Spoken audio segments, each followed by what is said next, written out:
Hey everybody, welcome into another episode of the Dynasty Pros Devy Show.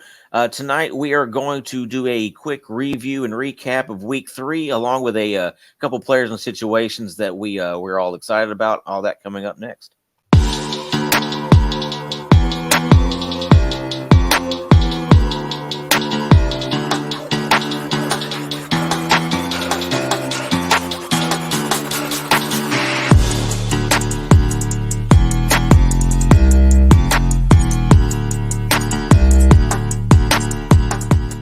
What's going on, guys? How y'all doing tonight? Good, man. Good. Football's Awesome. getting more exciting as we progress. Oh yeah. For those of you who are reading impaired and or aren't looking at a screen, I am Tommy Harvey. Alongside with me are Justin Taylor, SC Romero, and Andy Pham. As I said at the beginning, tonight we're going to recap Week 3 as long as some players and situations. Let's go and jump into this. The first game we're going to talk about tonight, I'm not overly excited about discussing this one. I think you guys understand why. But nonetheless, we're still going to talk about it. Tennessee went down to the swamp and kind of wet the bed. Not really much to say about this other than it was just a really crappy game all around. I took a ton of heat on X about this because somebody asked me, hey, what's your Tennessee Florida prediction? I said Tennessee by 21. They finally get it done in the swamp. Joe Milton shows up. Florida's garbage, and then the Florida fans just hammered me, and I had to take it. I took it on the chin because they were right. I should have known better. These SEC games on the road, man, sometimes it's impossible to overcome some of these obstacles. In Tennessee just can't get it done at the swamp. Just can't do it. And, I don't think Florida looked that good, but they made Tennessee look pretty bad and bad enough that they got the win. So it was a rough one. I felt for you, Tommy. And in all reality, it was really only about half of the second quarter that they just kind of dominated and pulled away. Outside of that, they really didn't do a whole lot. In the first quarter, they had their first possession where they kind of drove down the field and then they missed a field goal, or got tipped, I guess, at the line. And then Tennessee came down, first possession, drove right down the field, scored a touchdown. You're thinking, okay, well, cool. This is how this game's going to go. Awesome. I love it. Then from there on, it just kind of went downhill. Florida kind of found a groove running the ball, especially in the second quarter. Kind of played keep away, and Tennessee just never could find a rhythm. Also, some really, really stupid things happened in that game too, and it always happens in the swamp. It's just a really weird place to go play. You go play down on the road in the swamp at night, and it's really tough. I mean, I know you don't want to hear this, but I mean, kudos to you because you called it, right? You said you don't see it happening, just going down, that Tennessee historically just fails in the swamp. So, you jinxed their own team right there on that one. But, Happens all the time. I think ETN, had a field day, 7.5 yards per carry, had that big play. I think it was 62 yards, I want to say. Yeah, don't even get me started on that play. Kamal Hadden is a clown. What a joke of a cornerback he is. And it was just efficient in the running game, as you mentioned. But the real thing that I think is of interest is the Tennessee wide receivers. There's no one, to me, that has really stepped up and taken that lead role for them. And they just looked like they couldn't do anything. I mean, Joe Milton has the cannon for these guys, but they don't really have someone to go deep and just go get the ball. And my question is, I've been looking. I mean, where's Nathan Leacock? Is he not out right now, or I haven't seen anything about him? That's someone that could be a game changer supposedly for them, I feel like. But right now, I think that's their biggest issue. I like the quarterback. I think he's an athlete. I think he can definitely stretch the field and stretch the play. But if you don't have a wide receiver that can take it over the top, that can hurt, especially with someone like an arm like him. I mean, this should be Oregon type of scoring with this offense, right? And we're not seeing that. And it should be Squirrel White and Dante Thornton, but for some reason it's not. Dante Thornton refuses to go up and fight for a ball. That's going to be his issue. He's got all the skill, got speed for days, 6'5", just absolute freak of an athlete, but won't go up and fight for a ball. He had one pass that was just it was a beautiful bomb by Milton, and literally all Thornton would have had to have done is just reach up and caught the ball. But instead, he allowed it to travel into his body. Defender came over the top, knocked it out of his hands, and it ruined a drive. If he reaches up and grabs the ball, he walks in for a touchdown, easy. But that's going to be kind of his issue. He's just very inconsistent. I think that's going to be kind of his downfall whenever it comes to being evaluated by NFL scouts. But I thought Brew McCoy had a pretty good second half of that game. He kind of became a go-to guy. Just nothing really fell into place. The running game wasn't very good. Jalen Wright was okay, but Jabari Small wasn't. Milton didn't really run the ball. Dylan Sampson was nowhere to be found. I don't even think he played at all. And then you mentioned Nathan Leacock at the wide receiver position. I know he was banged up, but so I didn't really expect much of him coming into this season. I figured if it was going to be anybody outside of those top four guys, and it was going to be like a Caleb Webb or Chaz Nimrod, those guys have gotten in sparingly, but that Tennessee offense just really only uses 3 and 4 wide receivers. But like you said, Trappier Tenn, he had a good game. Graham Mertz had the game of his career, especially in the first half. He was carving them up. Ricky Pearsall had he's a weapon for them, but Trey Wilson, that first possession, he had 5 catches in that first possession of the game. Then went out with an injury. He didn't come back. It was supposedly a collarbone issue. But if he would have stayed in the game, he would have been a dominant force throughout the entire thing. All right, next game we're going to go to is Western Kentucky and Ohio State. What do you guys have to say about this one? Go ahead, JT. Yeah, for me, I was kind of excited about this game. I wanted to see if we get some offensive fireworks, see kind of what would happen there, and it didn't happen. Ohio State's defense was good, as as expected, as they always seem to be in these type of games, and they just kind of really held down that Western Kentucky offense, 63-10, smoked them, covered the spread, everything else.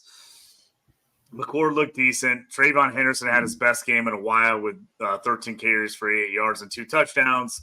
And then, the classic guys looking good. Marvin Harrison, Stover's looked solid at tight end. The first time they really used a tight end in the last couple of years. He looks pretty good this year. Abuka was pretty good. The guy that I am actually really confused about is Mayan Williams. He's a guy who really, kind of shot through the roof with Henderson injured, and he decided to stay, decided not to go to the NFL, and he just is buried on that team. I don't even understand what it is. Trinium has been getting more carries than he has. Yep. He's getting more work. Mayan Williams just is like an afterthought all of a sudden. I know his Devy stock was never really high, but I feel like it is absolutely plummeted at this point. I mean, he seems like a late draft pick, if he even gets drafted at all at this point for Ohio State. It's really surprising to me how much, after he looked really good at times last year, how he's just basically been non-existent this season. Yeah, Chip Trainum transferred from Arizona State. He was a running back at Arizona State, transferred to Ohio State, and moved to linebacker.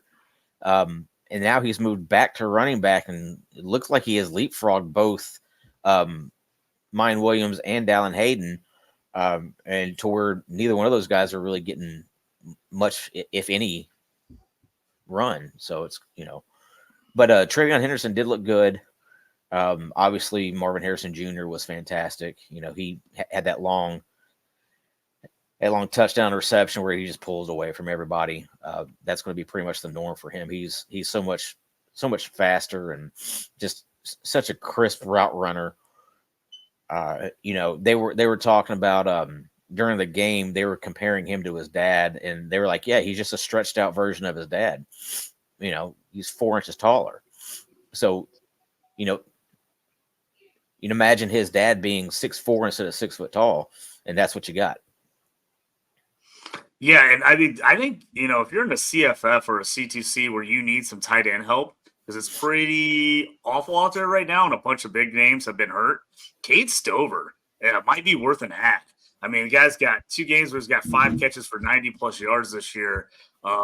They've had some talented tight ends in the past. I remember Rucker there, but they, haven't used the tight end and the offense very much the last couple of years, even though they've got really high-end recruits there. But Cade Stover's a guy that McCord has really seemed to kind of like across the middle and find him. So he's a sneaky ad for me if you need some help on that side of things.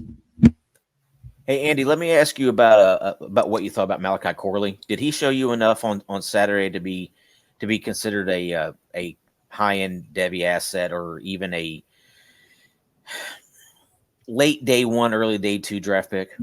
Yeah, I mean, with him, I always thought he was more of a day 2 guy coming into the season, and he tried to do everything that he could, and I don't think he showed that he belongs, and I think he cemented day 2 capital.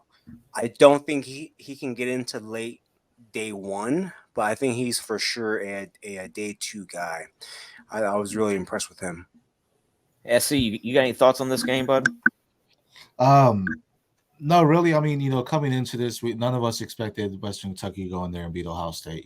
So the big thing, though, I would say is, we were talking about Austin Reed. He needed to spread that ball around, and it just really didn't seem like no one stepped up, and that Ohio State just shut them down completely. Malachi Corley basically doubled, almost quadrupled the catches of anyone else, or did, and then doubled the yardage. He was the only valuable wide receiver there, and this was one of Austin Reed's worst outings this season. Yeah. He threw below 57% completion.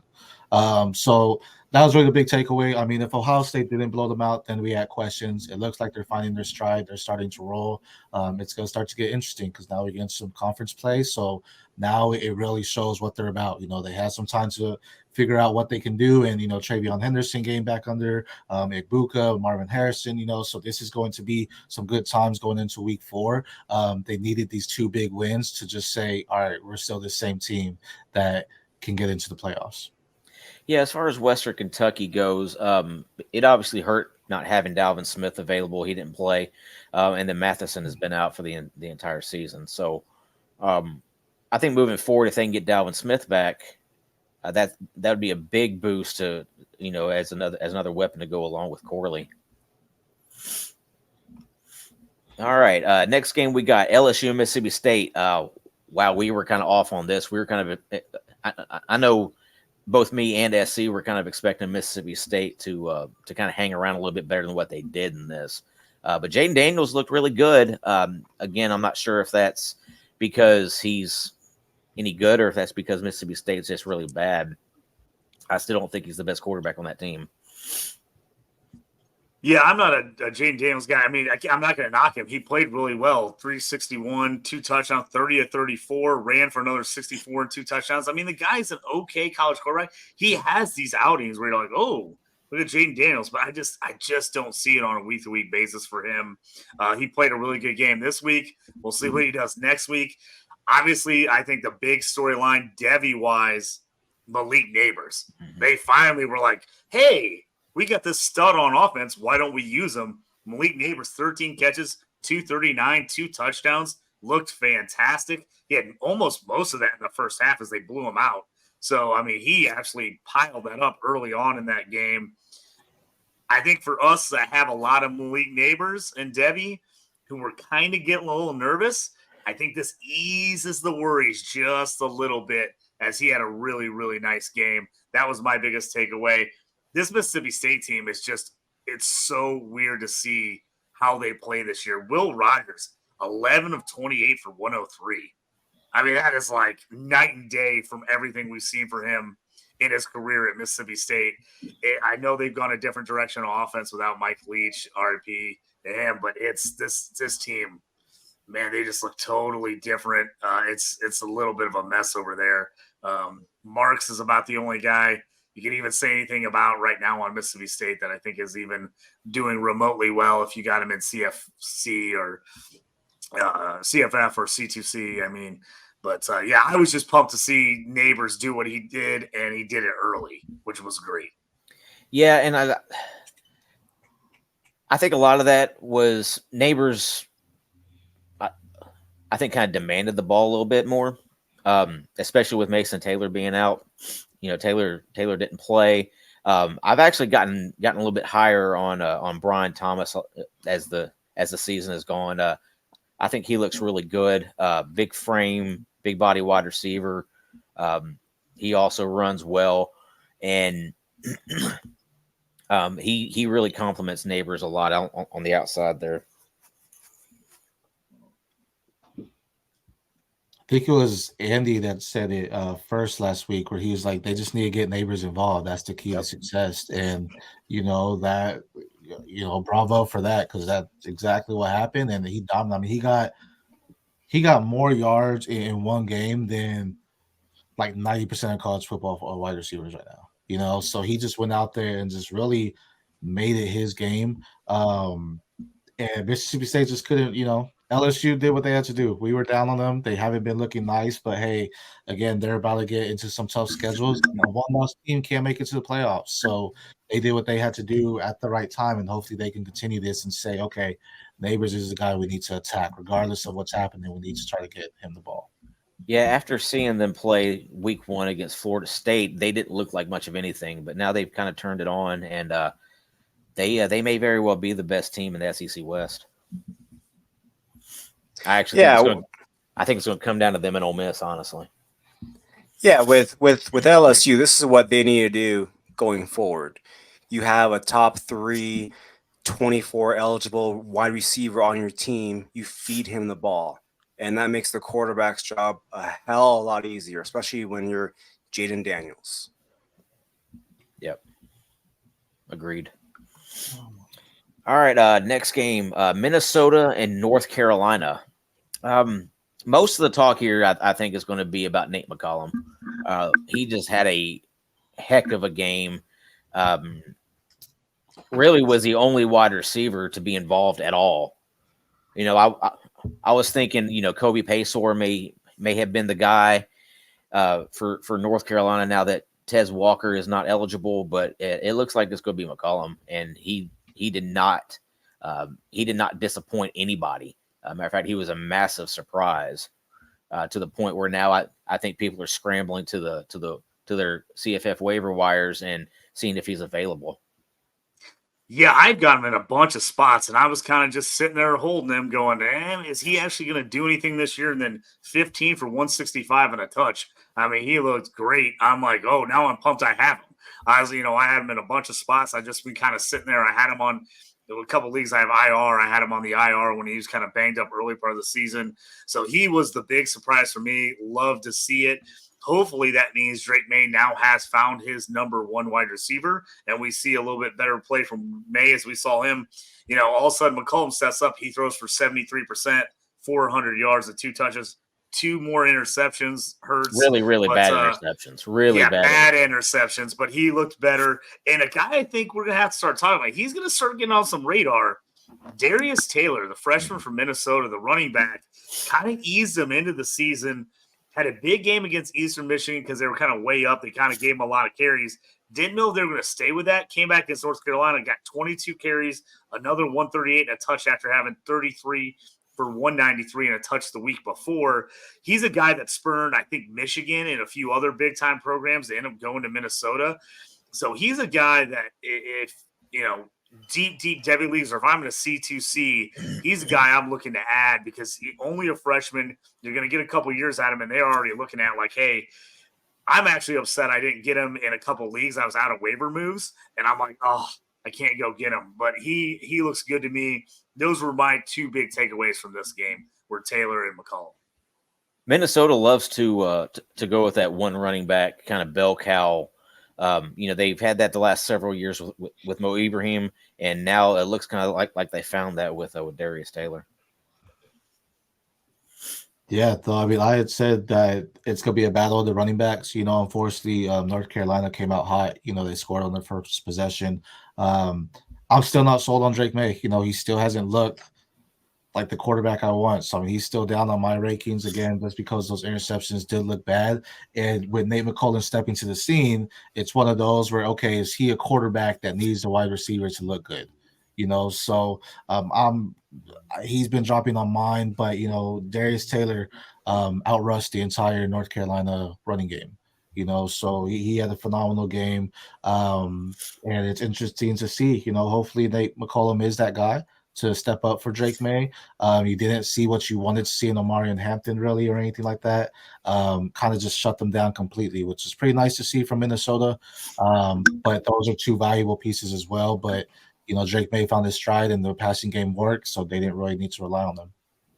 Yep. Yeah, I wonder if going forward, if North Carolina just gets rid of just trying to just run the ball and be like a run first team and just give it to Drake May and just let him do what he wants to do, because you're only going to have so many games left with him, and at this point you might as well just showcase him. When I was watching the game, it seems like he's starting to find a somewhat of a comfort level with his receivers. And so I thought he looked good. I just wonder going forward if they're just going to continue to pass the ball with him, or if they're going to try to get Hampton more involved. Obviously, Hampton came back down to earth. He had one great game, and then he is back to what he's always been. So that's my question on what they do going forward. If they just want to let Drake May just air it out and just showcase him or not. That's fair. I thought that they kind of went towards that running back game last week because they weren't comfortable with the way May was playing, and now and then this past week against Minnesota, they were just back to airing it out again. So it may just be a week by week situation at this point. I got a quick question, you guys. What does Minnesota have to do to get competent quarterback play? It just feels like they can never get a decent QB. I mean, the fact that they're even in these games when their quarterback is just horrendous just blows my mind. 11-29, 133 with a pick. And that's like one of his better stat lines for the year. I mean, they are just so bad. You think, PJ Fleck was a wide receiver in high school. Guy played with some really good quarterbacks at Northern Illinois, had a cup of coffee in the league. You figured with all the things he does and all the hype, he'd figure out how to talk himself into a QB. But, man, Minnesota, just the quarterback play the last couple of years has been awful.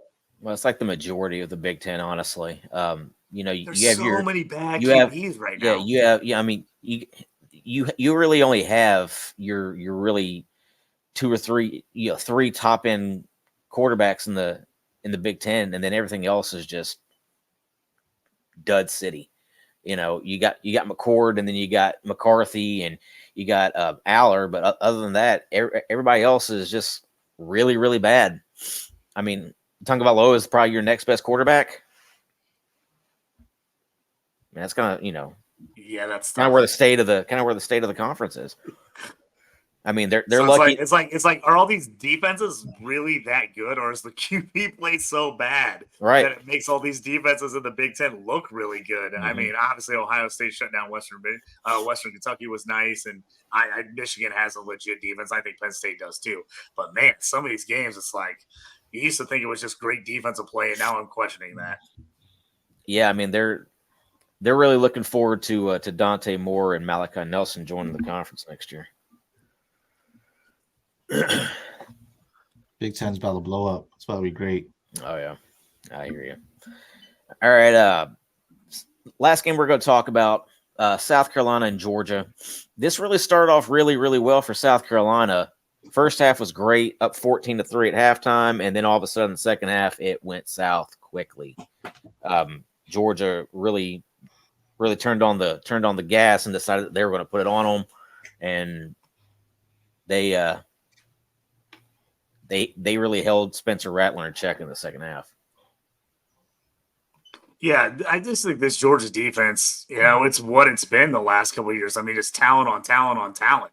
I mean, they're going to be in every game. They're going to be in it to the end. I think at this point they're just saying, "Hey, let's just do enough on offense. Let's figure out what our identity on offense is, and just don't screw it up for the defense because the defense is just legit." I just think that's the way it is. And the thing is, if you have a team like that, you're going to be in it in the end because you have these weeks to kind of get the offense, and you can sneak out some wins that maybe you don't play great. You can still win because the defense looks good. And you're kind of letting the offense find an identity. I mean, they've got talent on offense too. Don't get me wrong. I just don't think they quite know who they want to be on offense yet. But this defense is legit. They're going to be legit all season.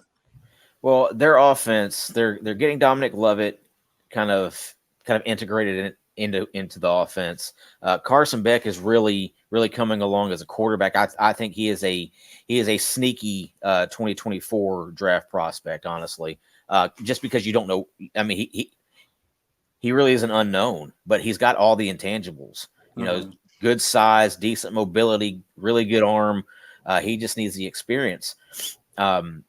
I think by the end of the year, we could be talking about him as being a top 4 or 5 quarterback in this class. Honestly, I think he should come back for another season. Kind of the way I see Shedeur Sanders also come back for another season. Riley Leonard, same way, come back for another season, and you could be really at the top of that draft class next year. But I really like what I see from Carson Beck, and then that running game. Dejon Edwards came back this week and was really, really good. Went for over 100 yards. I don't see much else from that running game. I don't think Kendall Milton's anything, and Roger Robinson could be good. I just don't know if he's ever going to get the amount of run that everybody wants him to get. He also got hurt. Yeah, he got a high ankle sprain. Yeah, the whole back room's hurt. Mm-hmm. Yeah, and then you keep looking for hopefully Andrew Paul ends up becoming a thing. I was a big fan of him coming out of high school, and he got hurt last year, and I think he's trying to work his way back right now. So hopefully we end up getting to see a little bit of him, and obviously Brock Bowers is Brock Bowers. He's kind of unstoppable. Yeah, I mean, I think the question here is Rattler. This was a big test game. He was looking phenomenal all season, and he looked phenomenal to start the game.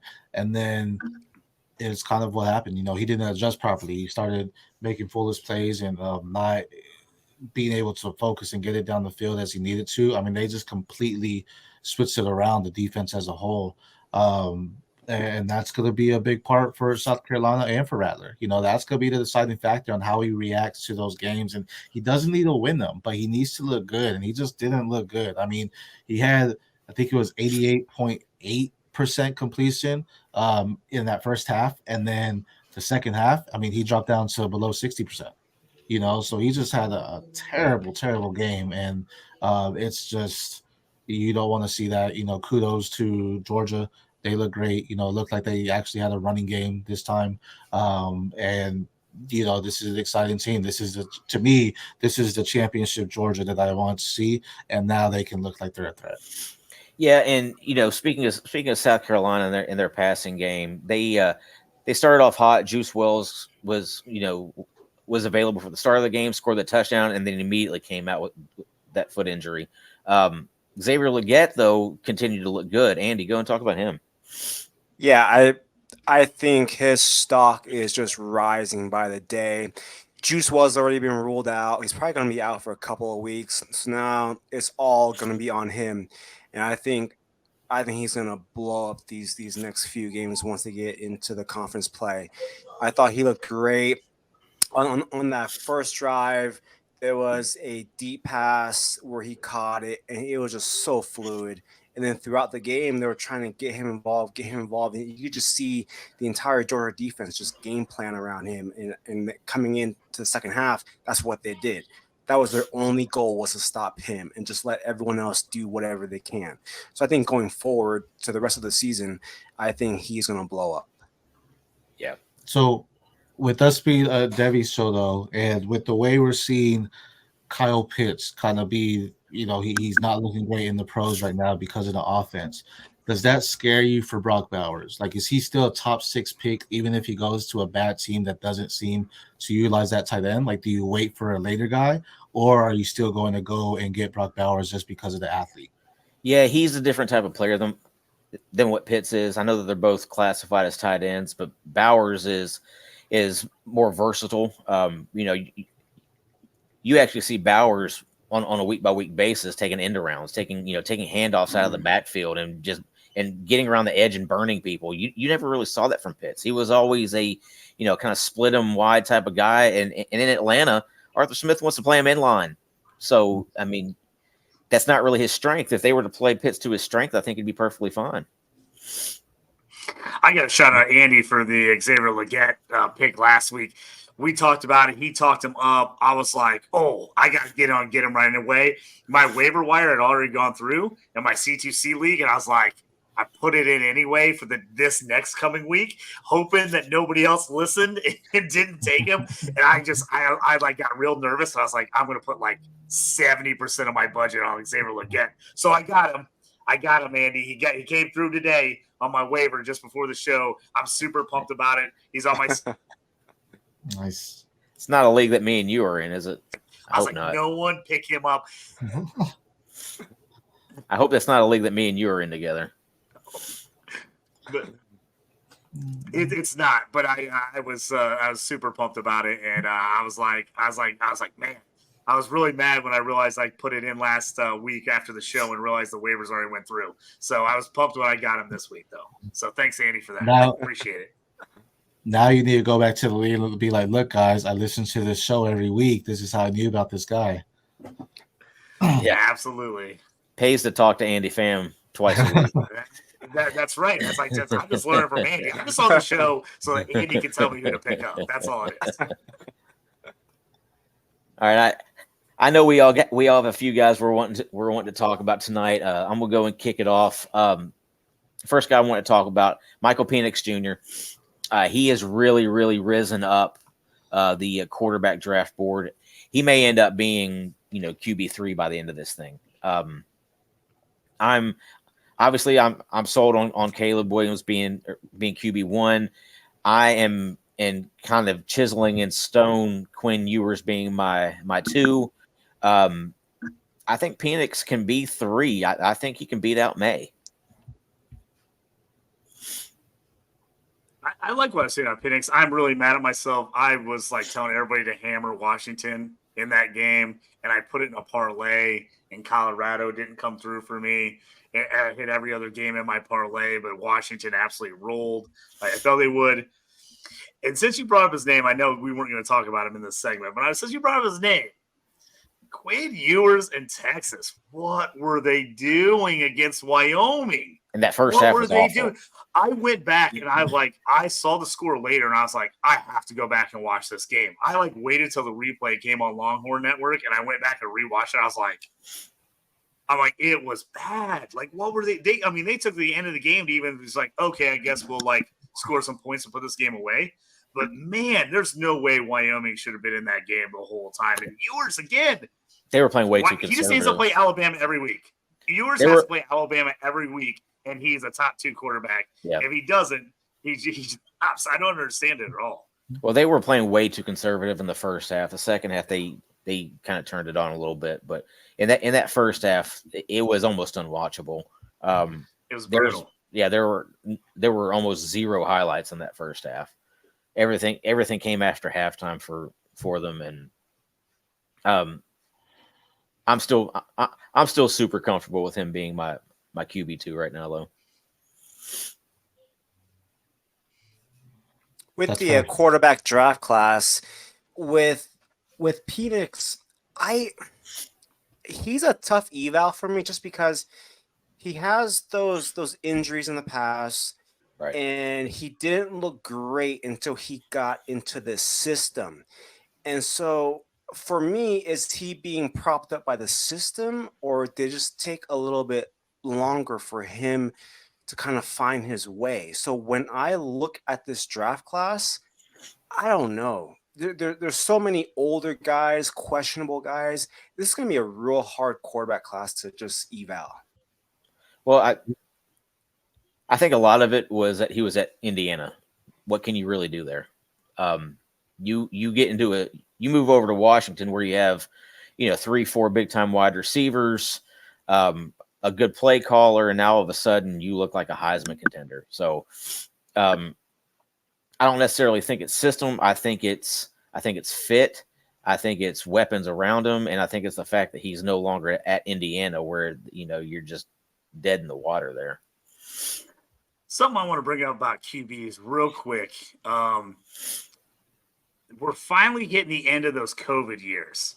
So it's going to be really interesting to see how the NFL handles that with these quarterbacks, because we've seen they've taken these older quarterbacks the last couple of years. Usually we don't see that. Like it's once every 10 years you see a guy in his mid-20s or later that gets drafted in that first, second round,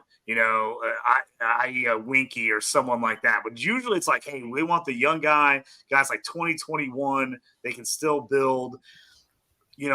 All those guys were older because of the COVID year. So we're getting these guys coming out, 24, 25-year-old Stetson Bennett's. And now all of a sudden, we're on the very tail end of that with Penix, Bo Nix, all those guys. And now all of a sudden the guys underneath them are those 19-year-old guys, 20-year-old guys, 21-year-old guys. It's going to be really interesting to see how the NFL handles that. I mean, if you're taking a 21-year-old Drew Allar versus a 24-year-old someone else, like, are you jumping all over Drew Allar at 2021? Are you jumping all over a Dante Moore in 2 years or a Malachi Nelson in 2 years who are like 19, 20 coming in the league? Is that going to be a huge difference? Are leagues going to all of a sudden go back to reverting where they say, hey, I don't want a guy that's been in college 5 years. I don't want a 24-year-old, QB as a rookie. So that to me is what's going to be really interesting coming up these next couple of years, because you see guys coming out, now, and you're like, you look back and you're like, man, there's like some guys that have been in the league 2 or 3 years that are younger than some of the rookie QBs that are going to be in this next draft class. And you're like, oh man, that's like, you start thinking about it and you're like, that's pretty crazy that guy's, a rookie and he's 25, and you're like, oh, this guy's been in the league for 3 years and he's 24. So to me, it's going to be interesting just to kind of keep an eye on that and evaluate how that occurs over the next, year or two, as things kind of sell itself back out from all those extra years. I also think with some of these quarterbacks being older, with these COVID situations, is that it's allowed them to find playing time. Whereas before, like Hendon Hooker last year at Virginia Tech, again, that was just a program going nowhere. So he loses his job at Virginia Tech, transfers to Tennessee, doesn't initially win the job, comes into the game as an injury replacement, and then just takes the job because he's on fire. Oh. And then from there you're able to see, hey, Hendon Hooker is actually pretty good. He may be 24 years old, but he's actually pretty good. Stetson Bennett, being as old as he was. Now, is Stetson Bennett an NFL quarterback? I don't think so. But I do think guys like Bo Nix could, Bo Nix is a kind of a fringe NFL guy to me. I think he's more of a USFL, XFL type of quarterback, but that's whatever. But your older guys, I think that these COVID years have allowed them to kind of come into their own and kind of show what they're capable of doing, whether they and not be pressured in 18, 19, 20 years old saying, oh, I've got to get it done right now. I've got to do it. So I think you're kind of taking it case by case with some of these guys, based off their talent and based off what they're showing as they've progressed throughout the career. There's just a shorter leash on them if they're older. It's like, all right, you don't have time to develop. That's it, man. You had this season. If you don't do it right, then all right, we're gonna go get someone younger. So right.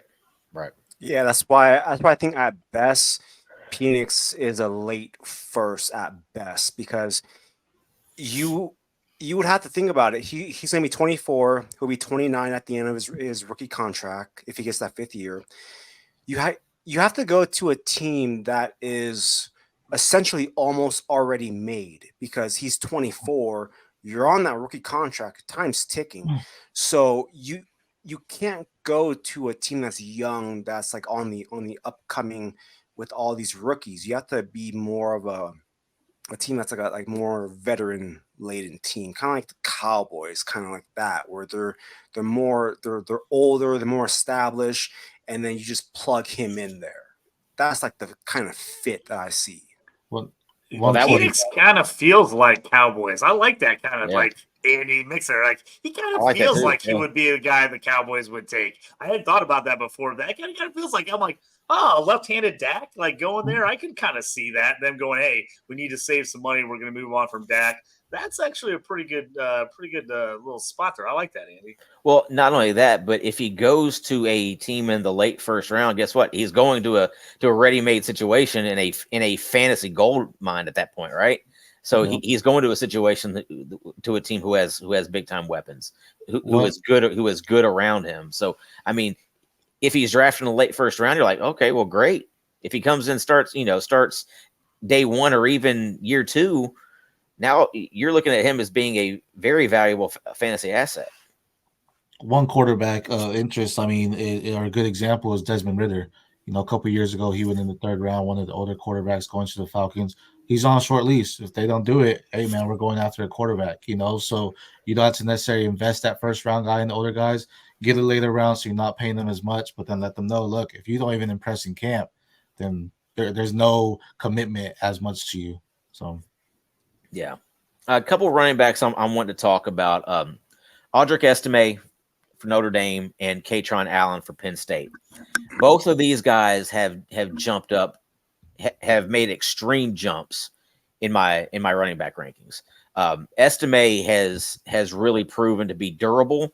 He's proven to be a dependable running back. He's a bigger, you know, he's up over 220. So he's got the size you're looking for. I think he has the speed you're looking for. And then kind of the same thing with Katron Allen. I think those guys are pretty identical almost. They, you know, very similar size, very similar capability. I think Katron Allen may even have better pass catching capabilities.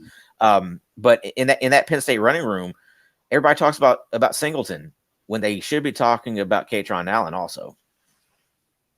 Yeah, I like where you're at on both these guys. I mean, we've seen injuries across the board in the NFL in the first 2 weeks. I mean, some of these guys are going to maybe not be drafted as high, but they're going to have a shot to be in the mix right away as rookies, even if they are a third or fourth or fifth round pick, as we've seen. I mean, there's some teams playing some pretty questionable guys at running back right now in the NFL that I'm like, ugh. I can see a lot of these guys coming out in the draft this year that can easily, no matter where they get drafted, compete for a starting spot or at least a backup role where someone's got an injury. And I think both of these guys, like you said, are right in that mix. Do they come in and get drafted as a day one starter? I don't know about that, but they're a guy that would go and be in the mix right away. You know, if something happened to someone, I could see them. They have enough talent that they could go in. And if they get that chance, they could take over a running back room and take over an RB1 role for an NFL team. Yeah, and even if you come in as a quote unquote backup running back, I mean, most of these teams run 2-3 running backs every game, anyways. Mm-hmm. There's very, very few bell cows. There's not very many Derrick Henrys out there. So, I mean, when you're looking at it, you're like, well, you know, really doesn't matter if you're drafted 3rd, 4th, 5th, 6th, 7th round, undrafted. If you go in there and you impress during camp, you could be part of a committee. Or as we're seeing with these injuries, I mean, Indianapolis is starting, you know, playing Zach Moss. The Browns are now going to be forced into starting Jerome Ford unless they go out and re-sign Kareem Hunt. You know, Baltimore is in serious need for a running back, you know, since J.K. Dobbins is out. So these guys can come in and make an almost instantaneous impact. And guys like Estime and Katron Allen and guys that you really don't even think of. I mean, we were talking about Mayan Williams earlier. Mayan Williams could be a guy who makes a 53-man roster next year and is part of a running back by committee. And then if there's an injury, steps in. Now, boom, he's your RB1, you know. Just guys like that. You never really know. Kyron Williams, for, he was really an afterthought after last year's combine because he tested so poorly. Didn't get high draft capital. Now all of a sudden he's the RB1 for the Rams, and they're looking to get rid of Cam Akers because of it. Well, I'll throw this in real quick before SC and Andy jump in. I mean, you take Katron Allen right now and you put him on the Ravens. You telling me he's not in the mix to be RB1? Oh, absolutely. I mean, I think he's in the mix to be RB1 for the Ravens if he was on their roster right now. Yeah. He's much more talented than Gus Edwards. Mm-hmm. He's better than Justice Hill. I can tell you that. So, I mean, if he was on that team now, even if, say, he was a 4th or 5th round pick, to me, he would be the number 1 pickup everywhere if he was on a Ravens roster. I mean, and that's why I know these guys aren't going to get great draft capital, most of them, but that's why I'm still stashing these guys in Devy leagues and C2C because I think they're going to get a shot at the next level. And we've seen all it takes is a couple of injuries and guys' value goes through. I mean, was anybody talking about Kyron Williams before the season? Not really. Now all of a sudden everybody's like, oh, got to go get Kyron Williams because he's Rams RB1 the rest of the year, at least as of right now. So, but we've seen how quickly that changes. Yep. For Kyrie, man, I traded him away for a 2024 first. So if you can go do that, go get it. Wow. So wow. Yeah, I took advantage. I was like, so that's amazing. That's amazing. And that's the thing, with guys like that step up, and then you start hearing these rumors. There's an opportunity to make that window and go make that play for them, right? So that's someone that he had a great game. They're talking about, Cam Akers is gone. Hey, this is golden opportunity. He could be the back for 2023, but I don't see anything past that. Like, I don't think he's going to be. They're going to invest in the running back again.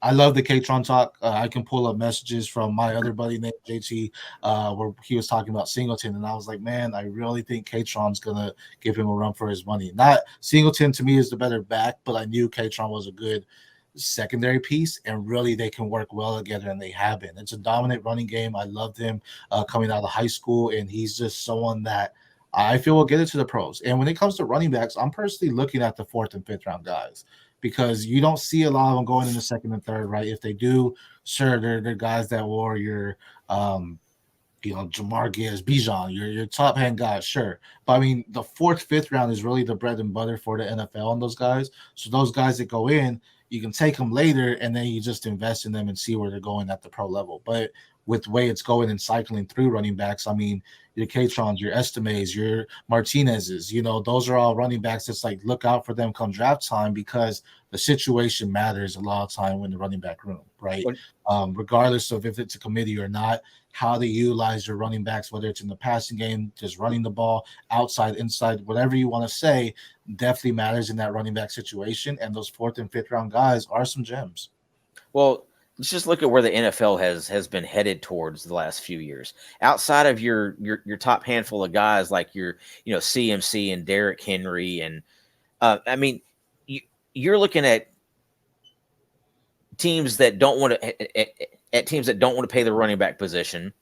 So what they're going to do is they're going to draft a guy, let 4 years go by, and then draft another guy. Mm-hmm. Let 4 years go by and then draft another guy. They don't want to invest $10 to $12 million a year in a running back when they can just draft a guy in the 3rd, 4th round, plug him in, and it's almost the same thing. Right. Yeah, with the running backs, how I've been viewing them with the NFL draft is once you take away like a day 1 and day 2 guy, and so rounds 4 through 7, essentially I do a plus 1.5 rounds. So for me, how I view it, if someone gets drafted in the 4th, they're really a late 2nd, early 3rd. So when I look at that, I view their potential a little bit better, because like when you say, oh, he's a 4th round pick, you're like, is he going to make the team? But nowadays, that's really a late 2nd, early 3rd for that position. And then as far as Katron, I've been a huge Katron guy.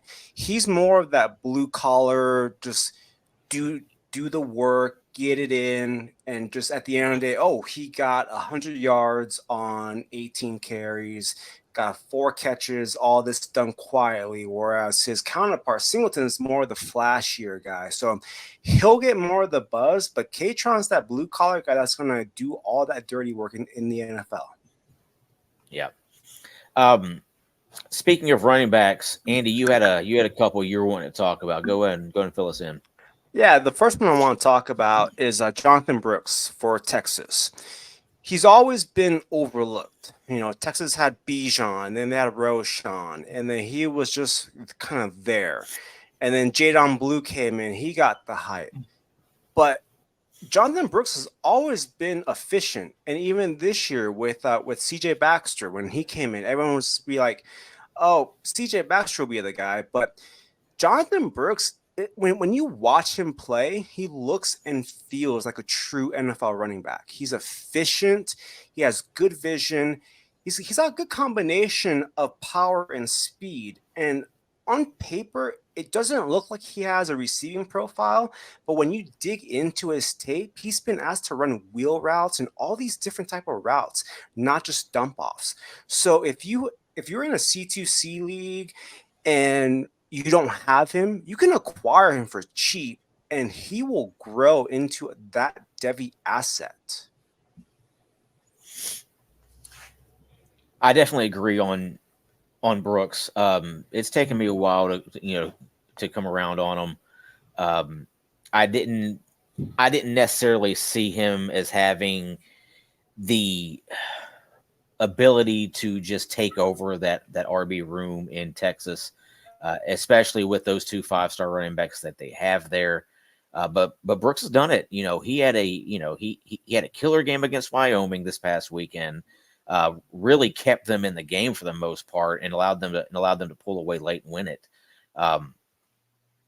But I'm like you. I think he has good enough hands. He has good enough route running ability. I think he's a good enough pass blocker, and he's obviously shown that he's able to run in between the tackles and take on contact and keep moving, which is what you look for in an NFL running back. And I'm kind of kicking myself now for being so low on him to begin with. I think everybody was just fired up about Cedric Baxter, the freshman coming in, and everybody just kind of ignored everyone else there in that running back room. And I love Cedric Baxter. I was one of those guys like, ooh, if I can get him in my first round of my Devy draft of my second year, supplemental draft, I'm all over him. But yeah, Brooks has looked really good. He's held off Baxter, which I think says something about what he's done there. It looks like it's 100% his. He's RB1. So he's impressed me, and he was a guy before he said he was a guy that wasn't on my radar at all coming into this season. Do you think it's just a situational matter where Texas is just used him right, or do you think he's someone that can flourish? Doesn't really matter where he's at, because I feel over the past couple of years, Texas running backs have gone a lot better and they've been more efficient with them. And it is Brooks a factor of that efficiency? Like they're just building off what they've been doing with their running backs. Well, you're able to see it right now with both Bijan and Roshan in the NFL that they're both doing it. And so, Texas is looking like they're able to develop running backs at a very high clip. Well, I'm always a fan as a former coach. I always felt like when I had good players at position, like when I coached running backs and I had a really good running back, I always felt like it made the younger running backs better than they would have been if they didn't have a really good player in front of them. Because once they saw that guy, they're like, oh, that's what I got to do. That's who I got to be. And I always felt like whenever I had a guy at a certain position that was a super high-level talent, like a Bijan or a Roshan, that it always made those younger guys better eventually because they saw that and they see the difference. And so that's why and I think that's been a huge factor. When you look at it like an Ohio State, are they getting 4 or 5-star guys? Yes, they are. But when you see those guys perform day in and day out in practice, you're seeing what they have to do, how they run routes. That is the stuff that I think guys really build on. You go in and dominate in a game against a nobody school, but man, when you see those guys in practice every day, I just think it forces you to either become a better player or get out of the way. And I think that makes a huge difference. That's why, you always hear coaches talk about competing in practice. And I think that's a huge thing. And I think this is a guy who, he's been sitting behind two guys that are looking pretty good in the NFL right now. And he's been learning from them for 2 years. I think, you have a Cedric Baxter, somebody comes as a freshman who's a stud. But he comes in, he didn't get to play with those guys. He didn't get to practice with those guys. He didn't see what those guys had. He's coming in as like, hey, I was the absolute stud of studs at my high school, and I was the guy. Seeing those other guys in front of you makes you better, makes you work harder. And I think you're seeing that with Brooks. I think he's just been in that mix. He's seen that mindset. And I think that just has helped him improve this year big time. Well, this is kind of remind me of a situation that you had, over the last 10 to 15 years at Alabama, where they would just have running backs just kind of cycling in. And I think that's what you're getting at Texas now. Absolutely. And they're going to the SEC, right? So that's what that's what they needed to load up on. Yeah, because that's what wins games in the SEC is being able to dominate the line of scrimmage and utilize your running backs. Andy, you had another running back that you had mentioned. TCU's Amani Bailey. Go and talk about him. Yeah, this one's a little sneakier and a little deeper. With TCU, they always lean on that one-back system. Coming into the season, it was a 50-50 if it was going to be Amani Bailey or Trey Sanders. And then the opening game against Colorado, early fumble. Amani Bailey got benched for a little bit. Trey Sanders comes in, has 3 touchdowns. What does the coaching staff do? They go right back to Amani Bailey. And when you see his tape and you watch him run, he's a violent runner. He has good vision. He's patient. And then once he finds that hole, he just goes through it. He has that juice. With conference play coming up, if he keeps this pace going, I think he could be a sneaky Devy asset. That's actually a pretty good call. Last year you had Kendre Miller, who was just off the chain last year. Really, he was a dominant force. So coming into this season at TCU, they're like, how are we going to replace that? Are we going to have to go with a 2 or 3 man, RB by committee type of situation? And I think if Bailey keeps producing here, I think he's like you said, I think he's just going to end up forcing his way into being talked about more and more and more. I'm not 100% familiar with Bailey, but I will tell you, Andy, I got a notepad here and a pen. So we're going to write down a note there and put that in there because you talk about some gems. So definitely someone on my radar moving forward. There you go. Hey, SC, speaking of under the radar, your guy kind of hit this weekend. Jamal Banks out of Wake Forest. Yes, sir. I mean, I've been talking about him, A.T. Perry resemblance, just a lot quicker than him. I feel he can separate better than A.T. Perry. And he's just someone that is going to be the go-to guy there at Wake Forest. He had not the go-ahead touchdown, but the final touchdown of the game to give Wake Forest the victory over Old Dominion. But it was a nice, smooth cut route. He saw the quarterback had to get out, and so he kept running with him and got the open field. He saw where the open area was in the zone and got the touchdown. I mean, he's someone that has a great IQ. He's like 6'4", so just someone to watch in the later draft picks. I don't think he's necessarily day one. He has to have a great season to be, day 2, but definitely someone to keep an eye on just because he has the pro size and the skill level to get there. Speaking of wide receivers, you got another one you're wanting to talk about. Another guy who has had a tremendous start to this season, a transfer into a program that is really featuring that pass game now. Jamari Thrash for Louisville. Go and talk about him. Yeah, man, just another one where I was watching his tape and he just keeps taking the top off. I mean, he's averaging 85 yards per game before going into it. After this game, he's now averaging 109 yards per game. He's just someone that he knows how to escape. And really, this last game, he caught a touchdown. It was an 85-yard bomb, but really, he had to slow down a little bit because Plummer didn't throw it all the way down. You know what I mean? Like he didn't lead in with the ball. It was really he just saw it and went for it. And you see Jamari Thrash kind of go back and look at it to catch it, get in the end zone there. Just a quick guy, resemblance of a Hyatt to me, where he just has that vertical presence and that scare zone, if you will. Because if he beats you at the line of scrimmage, you're not catching him. Yeah, he reminds me of kind of a little bit bigger Tutu Atwell, where he's gonna burn you. Mm-hmm. You let him get behind you, and you're done. Yeah. With him, I was a little afraid coming in because I was like, all right, he's on a transfer up. How he's gonna do? Is the physical play? Does he have that play strength? Is he gonna get pushed off? Is he gonna get manhandled? No, speed kills, and he's doing great. He's that big play type of guy because it's not like he's getting 10, 12, 8, 9 receptions a game, but he's getting the big yardage and he's making it happen. Yeah, and speaking of Tutu Atwell, it's taken a couple years for him, but he's finally found a little bit of a rhythm in LA. So somebody like Jamari Thrash, who is bigger than Tutu, is, like you said, speed kills. So there's always going to be a role for guys like that.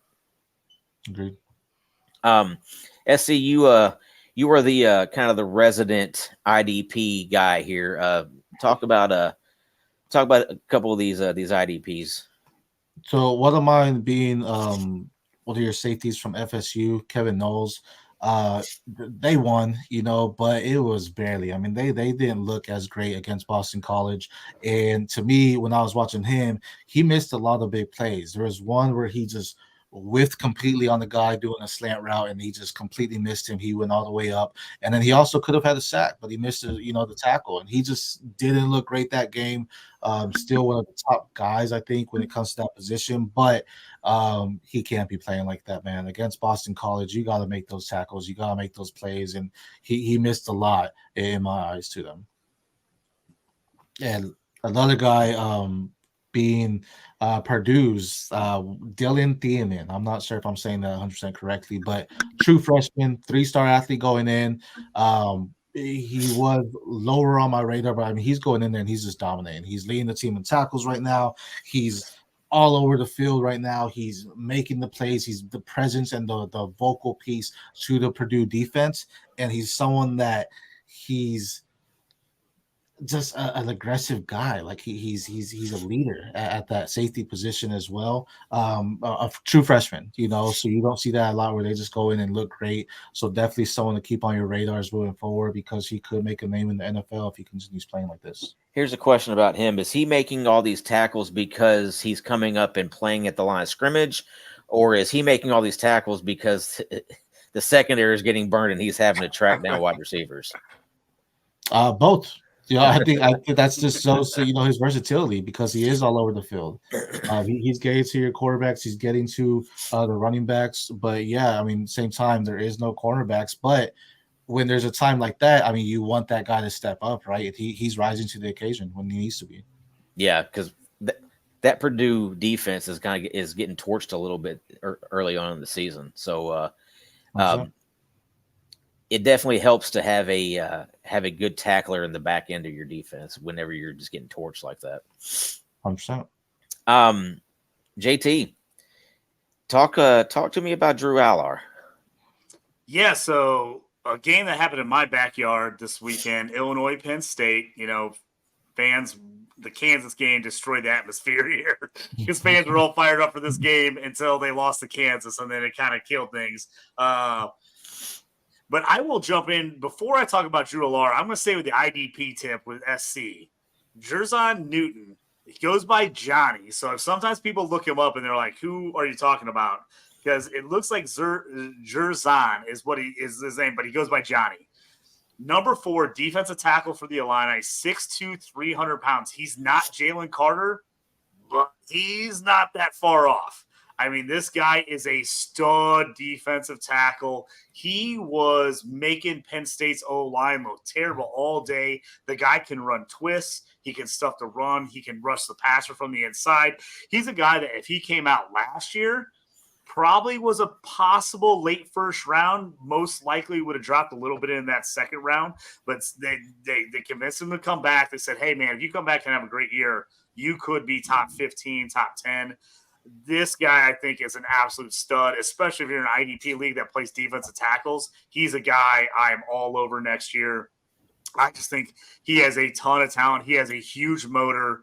This guy just goes out and balls. I mean, he just plays out. I love Newton. Keep him on your radar for next year. I think the guy is going to be an absolute stud. So he's my Illinois guy as far as Devy IDP goes. Drew Allar. So if you've been watching Drew Allar and you've been looking at the stats, he's just absolutely been crushing it the first couple of weeks of the year, like 88%, almost 90% completion percentage. If you look at the stats from the Illinois game, you're like, what happened to him? What happened to him? The stats look awful. But let me break down the stats a little bit for you because it's not all you thought it was. So he ended up going 16 of 33, 208, no touchdowns, got sacked one time. He had 4 big drops in this game from wide receivers. If you looked at the adjusted completion percentage for him, it was about 66, 67%, which is closer to what he usually is at. So the stat line looked bad because he was at 48%, but his wide receivers did him no favors in this game. So even though the stats look bad, it didn't affect anything for me. Everything I saw out of him was what I expected out of him. The Penn State wide receivers are very iffy. Illinois loves to muck it up. They love to muck up games. Brett Bielema, he's old school Wisconsin coach. They want to just make games dirty. They want to make it low scoring. They want to play defense. That's kind of what they made this game. Now, on the other side of that, Luke Altmaier, who Illinois finally thought we've got our guy, we find a QB, looked awful. I mean, absolutely horrible. Threw 4 picks, ended up getting pulled for a transfer QB. It was ugly. It was real ugly. And so part of the reason that Allar's stats looked so bad in this game was even though the score wasn't a complete blowout, Penn State was controlling this game from beginning to end. It was never in question. No one ever thought Illinois was coming back in this game. So Penn State really slowed it down. They gave Katron Allen, Singleton carries. They really just said, hey, let's just hold the ball. Let's just get our points and let's get out of here. They didn't do anything crazy. So if you're a Drew Allar guy and you're like, hey, you guys been touting him, he looked terrible against Illinois. He didn't look terrible. The stats looked bad, but he wasn't bad. You're going to have some of these games in the Big Ten. It'll be really interesting to see what he looks like against Iowa this week, another team that really likes to muck up games, make them ugly, and play defense. But seeing Drew Allar, not the prettiest game in the world, but he's what I thought he was. I loved him. Guy's a big guy. I watched a couple of interviews with him before and after the game. I just think he's got a good head on his shoulders. I really feel like this guy understands the game. He's still number 1 for me in that next draft class out there. I loved him. I think he's really good, but he's. I just wanted to, in case somebody was just checking scoreboards only and wondering what happened. That's my little take on Drew Allar since I saw him in person this last weekend in my backyard. But also Newton, like I said, Johnny Newton, Illinois. If you're in a defensive tackle IDP league, he's a guy you got to keep an eye on. Yeah, I agree with everything you're saying about Allar. He's QB1 in 2025. I don't have any other QB anywhere near him. The next 3 guys I have are Devin Brown and Wigman and Klubnik, and I don't believe in any of those 3 right now. I can see where you would have a little bit of hope for Wigman, but the other 2, until Brown gets on the field and I'm able to see it, I'm not going to believe it. And Klubnik, I'm not a believer in him. Yeah, I mean, it feels like Allar and then a huge drop-off, huge gap right now. And somebody's going to step in there. We'll like somebody eventually, but yeah, right now it feels like Allar and everybody way, way behind. And it could end up being, and if a couple of guys come back, it could end up being Shedeur Sanders, Riley Leonard, a couple other different guys. So as of right now, it is Drew Allar and then a possibility of a couple other guys if they come back for another season. Yeah, with the whole Drew Allar thing, I've been on record with the Campus to Canton podcast on the Campus Life, he was my stock down guy. And it wasn't because of talent, it's more of that situation. You know, they have a great defense, great run game. So for me, the reason why he was a stock down guy as a C2C and a Devy asset is if you're holding him, he's not going to get that many opportunities to win and showcase his arm. They're going to focus on that defense and that run game. So that was my main reason. And with the coaching, are they really going to let him air it out 40, 50 times a game? No, they're not going to do that. So that's why he was my stock down guy. And for that 25 quarterback class, my hot take was Garrett Nussmeier, quarterback 1. So I stand by that.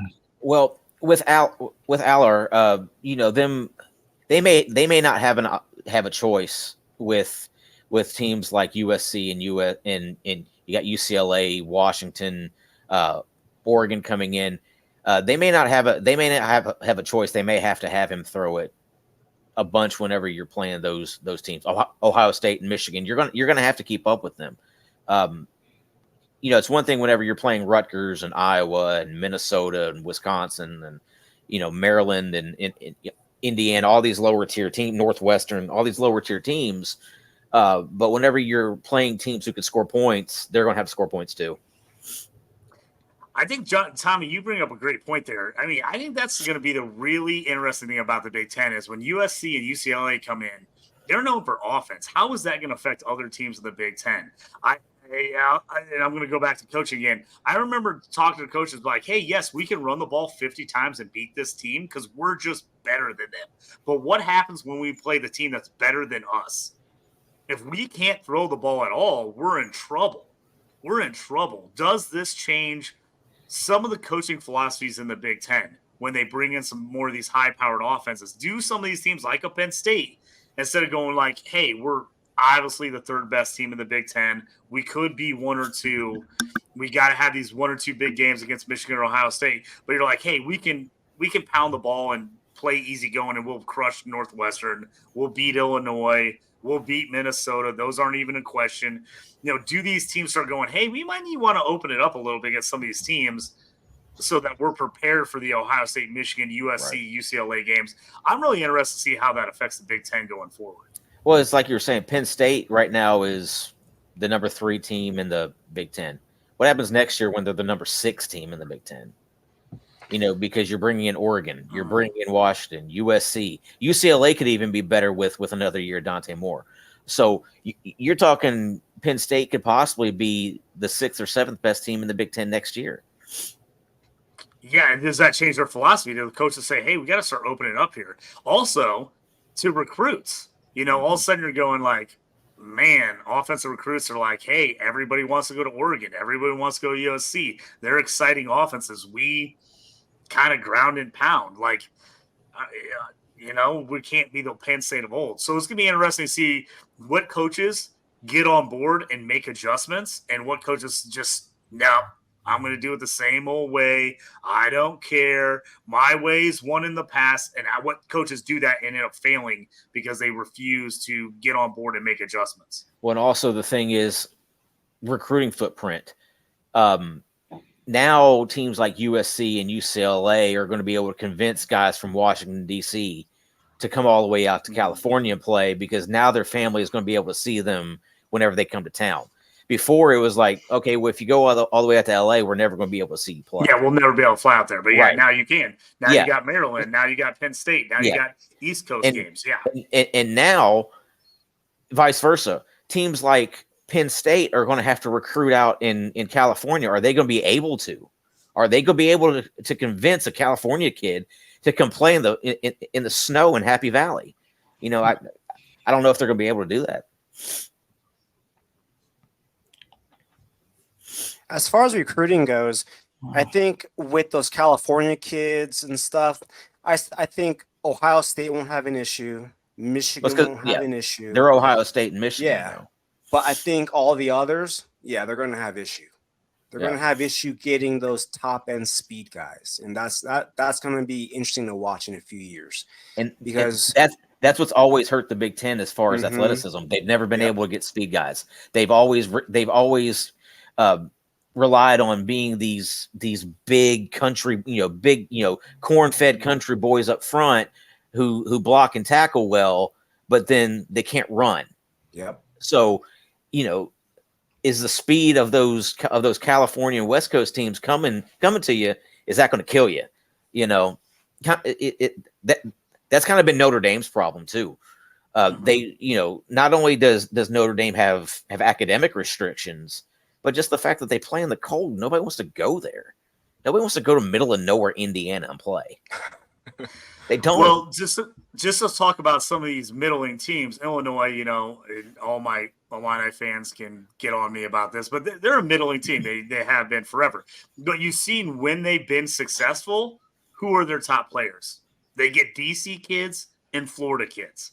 And it's only every once in a while. And it's every once in a while. When they've been really good, it's because they're able to sneak a kid out of DC, 2 or 3 really good kids out of DC, 2 or 3 really good kids out of Florida. That's where they've been able to then you see them take that next stop up. But then also, for them, they've got to steal 1 or 2 St. Louis kids from Mizzou or from other teams in the SEC, and they got to steal 1 or 2 Chicago kids from Ohio State or Michigan. That's the only time they compete. Now you're looking at going okay, well, now those kids, instead of going to Illinois, they could go to USC, they could go to Washington, they could go to Oregon, who has the facilities and all the jerseys. I'm one of those people, I'll say it till the day I die, people think I'm ridiculous. But you don't think uniforms and clothing and all that stuff matter to these kids? It matters. Absolutely, it matters. When you have 100 different outfits at Oregon that look cool as shit, I'm going to Oregon. Yes, is Penn State cool? Is it classic? Yes. I want to go to Oregon. I want to have 57 different uniform combinations. I want to have all the Nike stuff. I want to have so, and again, these kids are young enough now. They don't remember when Penn State was the Penn State. They don't remember when Nebraska was Nebraska. They don't remember these schools. So they're I want to go to a cool school. I want to go live in LA. I want to go to Oregon where I get the nicest of the nice everything. We have indoor, everything looks awesome. Our training room has spas and saunas. I want to go to those places. And I think, people are I would say the old guard is very remiss. They do not notice how much kids notice that stuff. Yeah. They notice that stuff. I mean, look at recruiting pictures right now. Every recruiting picture is hey, let me do a photo shoot with this different helmet and this outfit. And the one team I will say that's kind of gotten on board, even though it's not been totally successful, is Missouri. Missouri realized we can't be boring. We're Missouri. We're already boring. Check out the new helmets. Columbia, Missouri is boring. And they've gone and they're hey, we'll have 70 different helmets. We'll have all these different combos. They figured out we got to do something different to get these Chicago kids, the St. Louis kids, the Texas kids. They're we got to do something to look different and differentiate ourselves because we're Columbia, Missouri, which Columbia, I love Columbia, one of my favorite cities I've ever lived in, but it's Columbia, Missouri. You got to do something to set yourself apart. And I think stuff like that matters to kids these days. They want the Instagram picture. They want the Twitter post where they're hyped up in the outfit with a different helmet and the visor. They want that stuff. That matters. Well, and when classic matters is when it wins. Alabama's classic, and it matters because they win. If they weren't winning, nobody would care that they're a classic uniform. They would look at it and it was oh, you're garbage. But because they win, oh, it's a classic uniform. It's great. But in all reality, it's like you're saying, these kids want to go and wear the swag at Oregon. I live in Knoxville, Tennessee. I have when my son was 5 years old, he was I want to go play for Oregon. We live in Tennessee, and he wants to go play for Oregon. Why does he want to go play for at 5 years old? Why did he want to go play for Oregon? Because their uniforms look cool. Because he knows a great football team. Well, I mean, so every day I'm posting a question of the day, and Monday and Wednesday I'm doing it specifically for this Devy show. And the question was, who do you want to talk about? Shiloh Sanders was that guy. But going off of everything you were saying, I mean, you look at Colorado. With these classes, your Penn States, your Mizzos, your schools that aren't going to get that recognition as these schools transfer over conferences, you got to attack that transfer portal. That's going to be big because you're going to get a lot of talent from your Oregon's, USC's, the guys that didn't make the cut because a new fresh guy came in. You need to go after those guys because they've been in that environment. They've been in a different kind of culture, and bring them in to bring that energy to your teams. You may not be winning the draft class, but guess what? It's not all about the 2023 class, 2024 class next year. You're going to have some guys transferring, and there's going to be some K Kublik we've been talking about. Maybe this is it because he sees what DJ's doing at Oregon State. So instead of letting him go somewhere else, maybe you go try to attack him because you can see some versatility in him. So that will be big. Primetime figured it out right away. Of course, it's his name, but he brought this new energy to Colorado. He's generating tons of money in Colorado right now, but it's because of this energy he's bringing in and the attitude he's bringing with that team. And some of these coaches will have to realize that. Well, you mentioned the transfer portal. That's the reason why Clemson is dying right now. Because Dabo will not hit the transfer portal. He refuses to do it. He doesn't play the transfer portal game. And consequently, he's not bringing in guys that he should be bringing in. We talked about it a couple weeks ago. Imagine if he would have gone after Keon Coleman instead of allowing him to go down to Florida State. Imagine if he had gone after Jaheim Bell, which was right down the road from him, instead of allowing him to go to Florida State. Where would his offense be now? Right. But instead, he just keeps on playing the same game, and now his program's falling behind because he's not playing the transfer portal game. You have to play it. You have to play the game in order to be successful. And then to kind of bring it back full circle with the transfer portal in Penn State, that's what they did with Cephas, the receiver from Kent State. They brought him in to kind of be the guy, and yeah, he's kind of been injured and slowed by injuries, but that's the thing with Penn State. There's no one in that receiving room that if you're a DB, you're afraid of. Like, that's the thing. So like all these schools like Penn State, Iowa, Nebraska, all these schools in the Big Ten, if you go in the portal, you still have to hit. And Penn State missed. Mm-hmm. Well, they've missed so far because, like you said, he's been hurt. He's been slowed because of injury. Imagine, that, and he wasn't really a big time wide receiver to begin with. He was kind of that kind of slot possession type of guy. He wasn't Keon Coleman coming. He wasn't Keon Coleman transferring away. They allowed their big time target Caden Prather was at West Virginia, but they allowed him to go to Maryland instead of going after him when he's basically right down the road at West Virginia. Caden Prather could be playing at Penn State right now and be a big time target for Drew Allar, but instead he's having to rely on Keandre Lambert. It's like it's not equal. You take Drew Allar, and I hate to bring it back up, but if you take Drew Allar and you put Drew Allar on Ohio State right now with that offense, they're killing it. Yeah, they'd be killing it. People would be like, oh, Drew Allar could win the Heisman this year. I really think so. I think if you put him on that offense with those wide receivers and those running backs, I think you would see that. The talent level. Now Penn State has a great defense, so they're going to be in the mix, I think, with Ohio State and Michigan.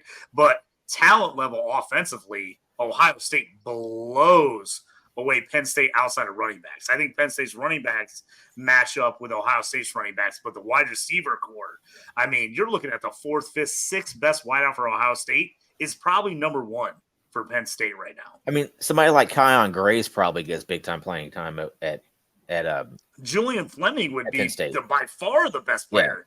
Yeah, Jalen Ballard. Yeah, Jalen Ballard would get all types of playing time there. But at Ohio State, he doesn't see the field, and if he does get on the field, he's never targeted because if I'm Penn State, I am just watching these Ohio State wide receivers that don't get PT and look and see if they decide they want to maybe transfer and go grab those guys. Because now that you don't have to sit out that year in conference like they used to do, there's going to be some Ohio State guys that transfer. It's just going to happen just because they don't get on the field. They're just loading up on 4 and 5 star guys, like 3, 4, or 5 guys every year. Some of those guys are going to get frustrated and leave. If I'm Penn State, I'm just like chomping at the bit, just sitting there going like, can't wait till one of those guys ends their transfer. Let's grab it. Well, they got the number 1 wide receiver coming in again this next year. So it's just crazy that it's over and over again. Yeah. Yeah, it's kind of like what we were talking about earlier with the running back position. The old school Alabama way and now Texas way of just cycling running backs. They're just cycling wide receivers, and they're all like super elite wide receivers. Like they don't miss with their big time guys. Real quick, we bring it back. SC, who'd you say won the poll? That way they wanted to talk about before we get out of here. Shiloh Sanders, Colorado, and I think it does right to end talking about that game. He had a big pick six. He read the play well and just took it down the field. Reminiscence of his dad, primetime going in there, but an all around good, defensive back. Everyone's talking about Shedeur. Shedeur is. You already know how I feel about him. He's the top guy, right? If he's going next year's QB1, he's my QB3 right now. But Shiloh also looking great, man. He's been all over the field. He's been aggressively going after the tackles. He's having interceptions. He's doing everything he needs to do. Not as good as his dad, but it is great seeing that resemblance because you see that IQ kind of transition over from his dad and playing in a similar position there that he did. I have seen him kind of take a few bad angles on tackles. If he were to clean that up, I think he would be a very solid NFL safety. Yeah, for me, I'm wondering if his best position at the next level is going to be that like slot corner. Where he's playing kind of that nickel back, where he's not necessarily the true safety. He's not playing deep. He's not necessarily playing in the box, but he's maybe that nickel back, nickel corner. That kind of feels like that might be the spot for him. And if he can kind of figure that out and work a little bit on his man coverage skills and some of those things, I think that might be his spot at the next level. Yeah, that sounds good. Well, I think that's going to do it for tonight, guys. To finish it off, let's go ahead and tell everybody where we're able to find you guys and give a shout out to what it is you're working on. You can find me on X at JT Orange. Hit me up on there about a little bit of anything and everything. Wednesdays and Thursdays, I put out my college football gambling show. So we talk about all the shows, games on here. Preview show on Thursday here on the Devy Show. I put out usually my gambling bets I like for the week, some of the big games I talk about. Also put out Thursday nights, I put out my NFL bets, prop bets, over-unders, all that good stuff. So check that out, The Stew with JT Brew on DynastyProsFootball.com. You can find me on the YouTube channel, and you can also search up The Stew with JT Brew on Spotify or wherever you listen to podcasts. You can find my stuff on there. And then always here with you guys on Tuesday nights, and I jump in on Thursdays whenever I'm available for the preview show. You can find me on X at the PPR Show. I have my weekly articles for IDP Start Sit going on RPO every Tuesday and Thursday here. Question of the day is on Monday, Tuesday, specifically for this show. Let us know what y'all want us to talk about. And then every day, starting next week, every day, excluding Saturdays, I'll be having a thread going out on X just showing my learnings from college football, wide receiver, running back, quarterback, and then IDPs will be on Wednesday, which I actually have a partner with that, and Nino, find our IDP learnings from college football and from the NFL in the given week.